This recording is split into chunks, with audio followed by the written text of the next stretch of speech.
মৌমাছির চাকে একটা বড় সড়ো ঢিল মেরেছে সরকার। পুরো সরকারই বলবো, সরকারের মধ্যে যে ছাত্র প্রতিনিধিরা আছে, আসিফ মাহমুদ, সজীব ভুইয়া বা মাহফুজ, শুধু এরা না, পুরো সরকারটাই আসলে একসাথে একটা ঢিল মেরেছে মৌমাছির চাকে। সরকার দেখতে চাচ্ছে যে এই মৌমাছি চাকে ঢিল মারলে তারা কতটুকু হুল ফোটাতে পারে, নাকি তাদের হুলে বিষ নাই, পারবে না। প্রসঙ্গটা হচ্ছে ঢাকা দক্ষিণ সিটি কর্পোরেশনের মেয়র হিসাবে আদালত ঘোষণা করেছে ইশরাক হোসেনকে। তার শপথ নেয়া না নেয়া, তাকে মেয়র হিসাবে বসতে দেওয়া না দেওয়া নিয়ে হচ্ছে এই ইস্যুটা। সেখানে সরকার একটা মোটামুটিভাবে সিদ্ধান্ত নিয়েছে যে তারা তাকে মেয়র হতে দেবে না, না দিয়ে দেখবে যে বিএনপি আসলে কি করতে পারে। সরকার এখানে বিএনপির শক্তি পরীক্ষা করতে চাচ্ছে। এক কথায় যদি বলতে চাই যে যদি আমরা নির্বাচনটাকে পিছাতে চাই, আরও বেশি দিন ক্ষমতায় থাকতে চাই, তাহলে বিএনপি কতটুকু করতে পারবে আন্দোলন সংগ্রাম, যাতে নির্বাচনটা হয়, গণতন্ত্র ফিরে আসে, গণতান্ত্রিক সরকারের হাতে ক্ষমতা যায়। কিন্তু তারা প্রথমে যে ঢিলটা মেরেছেন, অনেক বড় জায়গায় ঢিল মেরে ফেলেছেন। ঢাকা শহরের যেই বিএনপি নেতাকর্মীদের সংগঠিত করা বলেন বা মিছিল সমাবেশ জনসমাগম করতে পারে বলেন, সেই নেতা হচ্ছে ইশরাক হোসেন। উনি খুবই সাহসী, সাবেক মেয়র জনাব সাদেক হোসেন খোকার সন্তান। তাকে আমরা বহুবার গ্রেপ্তার হতে দেখেছি আওয়ামী লীগ সরকারের বিরুদ্ধে প্রতিবাদ করতে গিয়ে, সংগ্রাম করতে গিয়ে তিনি নির্যাতনের শিকার হয়েছেন। কিন্তু গ্রেপ্তারের মুহূর্তেও আমরা তার কিছু বেশ ভিডিও দেখেছি, যখন তার কর্মীকে গ্রেপ্তার করতে ছিলেন, তিনি সেই গাড়ি থেকেই খুব কড়াভাবে তেড়ে আসছিলেন পুলিশের দিকে, যে তাকে কেন গ্রেপ্তার করা হচ্ছে, তার কর্মীকে কেন গ্রেপ্তার করা হচ্ছে, তারা তো কোনো দোষ করে নাই। সো এইরকম একজন সাহসী নেতাকে প্রথমেই দেখতে চাচ্ছে সরকার যে তারা কি করতে পারে। তাহলে আমি একটু ঘটনাটা ছোট্ট করে বিশ্লেষণ করি। এখানে আওয়ামী লীগের ইস্যুটা আসবে, এনসিপির ইস্যু আসবে, বিএনপির ইস্যু আসবে, নির্বাচন কবে হবে সেই ইস্যু আসবে, এবং বিশেষ করে প্রশাসন, পুলিশ, সেনাবাহিনী ভূমিকা কি হবে সামনে, এগুলো এই আলোচনার মধ্যে আসবে। একটু বড় হতে পারে আলোচনাটা, আপনারা একটু শেষ পর্যন্ত দেখবেন, তাহলে পুরোটা আসলে বুঝতে পারবেন।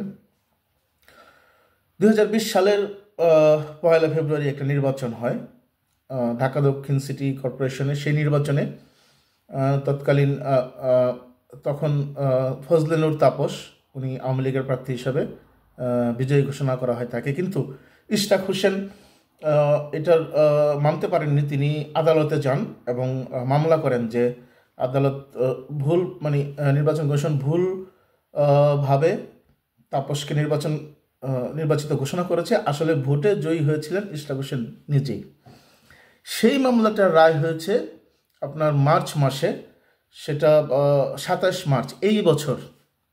5ই আগস্ট আওয়ামী লীগ সরকার পালিয়ে যাওয়ার পরে যখন একটু আদালত স্বাধীনতা পেয়েছে, তখন তারা এই রায়টা দিয়েছে যে ইশরাক হোসেনই জয়ী হয়েছিল, আদালত তাকে বিজয়ী মেয়র হিসেবে ঘোষণা করেছে। তার মানে আইনগতভাবে তিনি এখন বিজয়ী মেয়র। এখন বাকি থাকলো একটা গ্যাজেট ঘোষণা করা আর তার শপথ নেওয়া, তাহলে তিনি মেয়র হিসাবে কার্যক্রম পরিচালনা করতে পারবেন। এই রায়ের পরে তাকে মেয়র হিসাবে ঘোষণা করা হবে কি না তা নিয়ে সরকার আইন মন্ত্রণালয়ের মতামত জানতে চান। আইন মন্ত্রণালয়ের উপদেষ্টা জনাব আসিফ নজরুল, ইনি ধানাই পানাই করেন, মানে মতামতটা দেন নাই আসলে। যেহেতু তার মতামত চাওয়া হচ্ছে, মতামত ছাড়া মেয়র ঘোষণা করা হবে না বলে সরকারের ভিতরে একটা সিদ্ধান্ত আছে। এইটা কেন আমি বলছি সরকারের ভিতরে, সেটা আমি আলোচনায় আসবো পরে। এটা কারো একক সিদ্ধান্ত না, সরকারের সিদ্ধান্ত। তাই তো তিনি মতামতটা দেন নাই। কিন্তু নির্বাচন কমিশন যেটা করেছে, মতামত ছাড়াই 27 এপ্রিল ইশরাক হোসেনকে মেয়র হিসাবে নির্বাচিত করে গ্যাজেট ঘোষণা করেছে। তার মানে এখন আইনের আদালতে এবং নির্বাচন কমিশনের দৃষ্টিতে মেয়র হচ্ছেন ইশরাক হোসেন। তাহলে তার কার্যক্রম শুরু করার জন্য বাকি থাকলে একটা ধাপ, সেটা হচ্ছে শপথ গ্রহণ। এখন সরকার তাকে শপথটা দেয় নাই। তাহলে শপথ না নিলে তো তিনি কার্যক্রম শুরু করতে পারছে না। আদালতের রায় আছে, বলা হয় নির্বাচন কমিশন স্বাধীন থাকবে, নির্বাচন কমিশন তার মতো কাজ করবে। হ্যাঁ, সে স্বাধীন ঘোষণা করেছে, তারপরে সরকার তাকে সেই তার যে প্রাপ্য সেই মেয়র হিসাবে তাকে শপথটা দেয় নাই। এখন কি হলো, কিন্তু নির্বাচন সিটি কর্পোরেশনের যে কর্মকর্তা কর্মচারীরা আছে তারা আন্দোলনে গেল যে ইশরাক হোসেনকে ঘোষণা করতে হবে মেয়র হিসাবে। এখন একটা পরিস্থিতি সৃষ্টি হয়েছে যে নির্বাচন কমিশন আপনার সিটি কর্পোরেশনের সমস্ত সেবা পরিষেবা বন্ধ আছে। বিদ্যুৎ বিদ্যুতের পরিষেবা, তারপরে ময়লা আবর্জনা অপসারণ, তারপর সিটি কর্পোরেশনের যেসব হোল্ডিং ট্যাক্স বা অন্যান্য কার্যক্রমগুলো আছে এগুলো বন্ধ করেছে কর্মচারীরা। এখন কি হবে, ওদিকে এনসিপি হচ্ছে মাঠে নেমেছে হাসান আবদুল্লাহর নেতৃত্বে। তারা হচ্ছে সরকারের আসিফ মাহমুদের পক্ষে দাঁড়িয়েছে এবং বলছে যে বিগত আওয়ামী লীগ ফ্যাসিস্ট সরকারও কিছু করতে পারেনি, তাদের বিএনপিও কিছু করতে পারবে না এরকম। আর এখানে এই বিষয়টা আসলে আসিফ মাহমুদ, সজীব ভুঁইয়া যিনি ছাত্র প্রতিনিধি, তিনি সামনে এনসিপিতে যাবেন কিনা জানি না, কিন্তু ছাত্র প্রতিনিধি এবং ওই দলের পৃষ্ঠপোষক হিসেবে সবাই তাকে চেনে গেছে অ্যাকচুয়ালি। তিনি বলেছেন যে মানে আইনি জটিলতা আছে, জটিলতা শেষ না হওয়া পর্যন্ত সিদ্ধান্ত নেওয়া যাচ্ছে না। তিনি আবার এটাও বলেছেন যে সরকার একটি বডি হিসাবে কাজ করে, তিনি ব্যক্তিগতভাবে সিদ্ধান্ত নিতে পারেন না, এটা তার ব্যক্তিগত সিদ্ধান্ত, এটা ভাবার কোনো কারণ নাই, লড়াইটা করতে হবে আইনি জায়গায়। তিনি আরও বলেছেন যে আমরা আইন মন্ত্রণালয়ের মতামত চেয়েছি। দেখেন আইনি জটিলতা মানে সেই লাল ফিতা নীল ফিতা দেখানো হচ্ছে, ব্যুরোক্রেটিক যেই লাল ফিতা আছে সেটাই আমাদের দেখানো হলো, এবং সেই মতামত চেয়েছে, মতামত আসলো না। কে জটিলতা তৈরি করলো, কেন মতামত দিল না? তারা তো সরকার, তারাই মতামত দেয় নাই, বোঝাই যাচ্ছে সহজে। আর এদিকে বিএনপির সিনিয়র যুগ্ম মহাসচিব রুহুল কবির রিজভী তিনি বলেছেন যে আদালত রায়ের পরও গায়ের জোরে সরকার তাকে শপথ নিতে দিচ্ছে না, ইশরাক হোসেনকে শপথ নিতে দিচ্ছে না। এইদিকে তার শপথ স্থগিতের জন্য একটা রিট আবেদন করেছেন এক আইনজীবী হাইকোর্টের। এই রিটটা তিনি করেছেন 13 মে, সেটা রায় হবে আগামীকাল বুধবার, যে তিনি শপথ নিতে পারবেন কিনা। তার মানে আইন বাংলাদেশে তো জানেন একটার পর একটা মামলা করা যায়, একটার পর একটা মামলা করা যায়, সারা জীবন বলে যাওয়া যাবে যে এটা আইনি প্রক্রিয়ার মধ্যে আছে, আপনি যদি কাউকে কিছু করতে না দেন। আর ওদিকে বিএনপির মহাসচিব মির্জা ফখরুল ইসলাম আলমগীর বলেছেন যে নির্বাচনকে পরিকল্পিতভাবে পিছিয়ে দেওয়ার জন্য এই ধরনের কাজগুলো করা হচ্ছে, এবং সরকার বিভিন্ন অনুপ্রবেশকারীদের বিভিন্ন জায়গায় ঢুকিয়েছে, সরকারি প্রতিষ্ঠানগুলোকে মুখোমুখি দাঁড় করিয়ে দিচ্ছে, যাতে তারা হচ্ছে যে এই ব্যবস্থাটা ভেঙে পড়ে ঠিক মতো কাজ না করে সরকার, এবং তারা স্পষ্টভাবেই সন্দেহ করছেন যে নির্বাচনটা পিছিয়ে দেওয়ার জন্যে এটা করেছে। এর সাথে আপনি মিল খুঁজে পাবেন আসিফ মাহমুদ সজীব ভুঁইয়া, যিনি স্থানীয় সরকার মন্ত্রণালয়ের উপদেষ্টা, যার অধীনে সিটি কর্পোরেশনগুলো থাকে।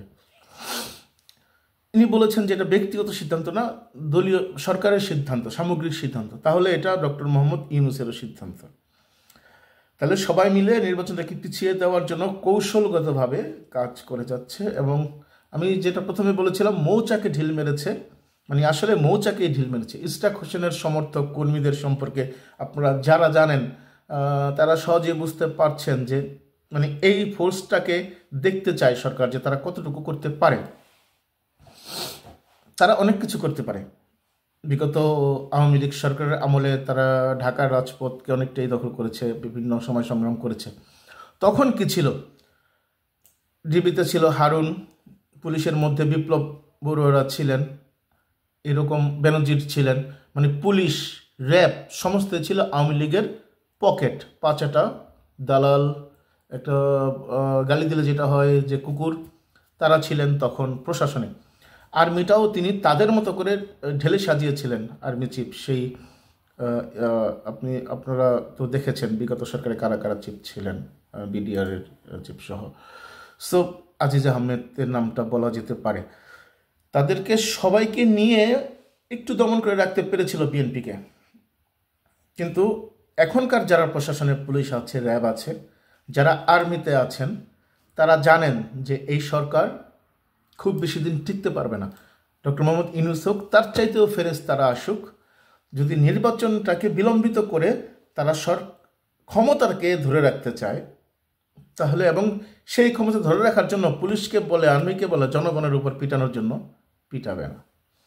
এখন যে বলেছিলাম মৌচাকে ঢিল মেরেছে, হ্যাঁ, সরকার একটা মৌচাকে ঢিল মেরেছে। এই মৌচাকে ঢিল মারতে গেলে কী লাগে জানেন? আপনার হেলমেট লাগে, আপনার গ্লাভস লাগে হাতের, তারপর পোশাক লাগে, যেখানে হুল ফুটালে মৌমাছি পৌঁছাবে না শরীর পর্যন্ত। এই পুলিশ, র্যাব এবং আর্মিরা হচ্ছিল সেই পোশাক আওয়ামী লীগ সরকারের আমলে, হেলমেট। এখন এই হেলমেট পোশাক তো আর এই বর্তমান সরকারের নাই। এই সরকারের নির্দেশে গুলি চালাবে না অন্তত আর্মি। পুলিশও এই সরকারের নির্দেশে বিএনপি নেতাকর্মীদের নির্বিচারে অত্যাচার করবে না, কারণ তাদেরকে এই দেশে থাকতে হবে। এই পুলিশ সদস্য, তাদের পরিবার আছে, পরিজন আছে, আত্মীয় স্বজন আছে, শেখ হাসিনার বাসায় বললে শ্বশুর বাড়িও আছে। সো তারা তো আর এই অত্যাচার চালাবে না। তার মানে হেলমেট নাই, হেলমেট, পোশাক সব কিছু ছাড়া আপনি মৌমাছির চাকে ঢিল মেরেছেন। এখন সেই মৌমাছিরা আবার একটু বিচক্ষণ। ইশরাক হোসেন বলেছেন যে ধৈর্য ধরতে, কাউকে গালি না দিতে, কারোর সাথে ব্যবহার খারাপ না করতে। তার মানে হুল ঠোল ঠিক মতো ফোটাতে তিনি চাচ্ছেন না এই মুহূর্তে। এটা একটা রিলিজ সরকারের জন্য। যদি তিনি হুল ফোটাতে চান, তাহলে পোশাক আশাক ছাড়া এই সরকার সেই হুল রাখতে পারবে না, ঠেকাতে পারবে না। তার মানে বিষয়টা ক্লিয়ার হয়ে গেল এতদিনে। মানে তারা যেটাকে বিএনপিকে ব্যাকফুটে দিতে চেয়েছিলেন, যে বিএনপির ক্ষমতাটাকে দেখতে চাইবে কতটুকু আছে, সেটা তারা ইতিমধ্যে আসলে দেখে ফেলেছেন। আর কিছু দেখার বাকি নাই। এখন আগামীকাল বুধবার যে রায়টা হবে, সেখানেও একটা জটিলতা আছে। এখানে ইশরাক হোসেনকে সম্ভবত আর মেয়র হিসেবে ঘোষণা করা হবে না, কারণ 2020 সাল থেকে এই মেয়রের মেয়াদ ছিল 15 মে পর্যন্ত। সরকার 15 মেটা কাটিয়ে দিয়েছে ধানাই পানাই করে, শপথ নেওয়াই নাই তাদের। যদিও এপ্রিল 27-এ নির্বাচনী কমিশন আপনার গ্যাজেট ঘোষণা করেছিল, কিন্তু সেই অনুযায়ী শপথটা নেয় নাই। এখন আদালত যদি সঠিকভাবে বিচার বিবেচনা করে, তাহলে দেখবে যে সেই ইলেকশনের মেয়াদটা শেষ হয়ে গেছে। এখন তাকে কোন মেয়াদের জন্য আসলে মেয়র ঘোষণা করবে, সেক্ষেত্রে আদালত একটা অসহায় অবস্থায় পড়বে। সর্বোচ্চ পর্যবেক্ষণ দিতে পারে যে যেহেতু তিনি বিজয়ী হয়েছিলেন, তাকে যাতে প্রশাসক হিসাবে নিয়োগ দেওয়া হয় পরবর্তী সময়ের জন্য। কিন্তু এটাও তো নিশ্চিতভাবে বলা যায় না আদালত এটা বলবে কিনা। তার মানে সাদেক হোসেন খোকার ছেলে ইশরাক হোসেন, তিনি বিএনপির অন্যতম নেতা ঢাকা দক্ষিণের, এবং ঢাকার অন্যতম খুঁটি তাদের জনশক্তির জন্য, এবং তাকে হচ্ছে যে আলটিমেটলি মেয়র হতে দেওয়া হচ্ছে না। এরপরে সরকার দেখতে চাইবে তারা কি স্টেপ নেয়। এখন যদি মেয়র না হতে পারে, তিনি তাদের সমর্থকরা রাস্তাঘাটে বেরিয়ে পড়েন, এটা হয়তো বা অনেকটা আইনিভাবে অনেকের কাছে মনে হবে যে এটা বেআইনি, কিন্তু তারা যদি বুঝতে পারে যে সরকার নির্বাচনকে বিলম্বিত করতে চাইছে এবং এটা একটা কৌশল হিসেবে ব্যবহার করেছে, এবং মেয়াদ শেষ হয়ে যাওয়ার পরে তাদেরকে মাঠে নামাতে চাচ্ছে, তাহলে বিএনপি কিন্তু সর্বাত্মক একটা আন্দোলন সংগ্রামে যাবে। তখন আমার মনে হয় না যে এই সরকার বা এনসিপির ঢোপে টিকবে। এবং হাসনাত আবদুল্লাহ নিজে নেমেছেন রাস্তায় এবং উনি যে কথাবার্তা বলেছেন, আমার মনে হয় উনি আসলেই ভুল করছেন। কারণ এখন ওনার প্রতিপক্ষ বিএনপি, ওনাদের এটা ভাবা খুবই ভুল ওনাদের জন্য। ওনাদের বিএনপিকে প্রতিপক্ষ ভাবতে হবে পরবর্তী ইলেকশনে, এই ইলেকশনে না। এই ইলেকশনে তাদের ভোটের কোনো চান্স নাই, কিন্তু পরবর্তী ইলেকশনে তারা আওয়ামী লীগ একদিকে আন্দোলন করবে বিএনপির বিরুদ্ধে, জামাত আন্দোলন করবে বিএনপির বিরুদ্ধে, তারাও আন্দোলনে যুক্ত হতে পারবে। তারা জামাতকে নিয়ে সাথে নিয়ে তো তারা আওয়ামী লীগ নিষিদ্ধের আন্দোলন করেছে, হেফাজতের সমাবেশেও তারা গিয়েছে। তার মানে ইসলামিক যেই ফান্ডামেন্টালিজম বা ইসলামিক যে মডার্ন দলগুলো, তাদের সাথে তার যোগাযোগটা সেভাবে রয়ে গেছে।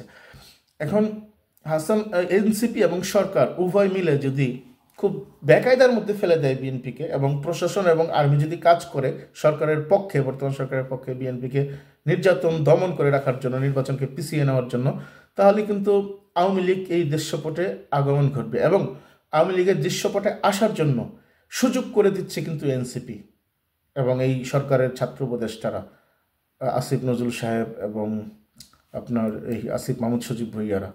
আশা করি বাংলাদেশ এই জায়গা থেকে উত্তরণ করবে, সরকার তাদের ভুল বুঝতে পারবে এবং সঠিক গণতান্ত্রিক পথে চলে আসবে। আপনারা বুঝতেই পারছেন এখানে বিএনপির হারানোর কিছু নাই, কিন্তু সরকার তাদেরকে টেস্ট করতে গিয়ে ভুল করছে। এই ভুলটা সরকার আর করবে না। এর মাসুল হয়তো তারা দিতে হবে অনেক বেশি পাবে, সেটা দিতেও তারা পারবে না। তাদের সুনামটাকে ধরে রাখাটা একটুকু কর্তব্য আছে। দেখি কি হয়। এখানে এখন আন্দোলন চলছে, ঢাকা বন্ধ আসলে সিটি কর্পোরেশনের কর্মচারীদের দ্বারা। আমরা আবার ফিরে আসবো।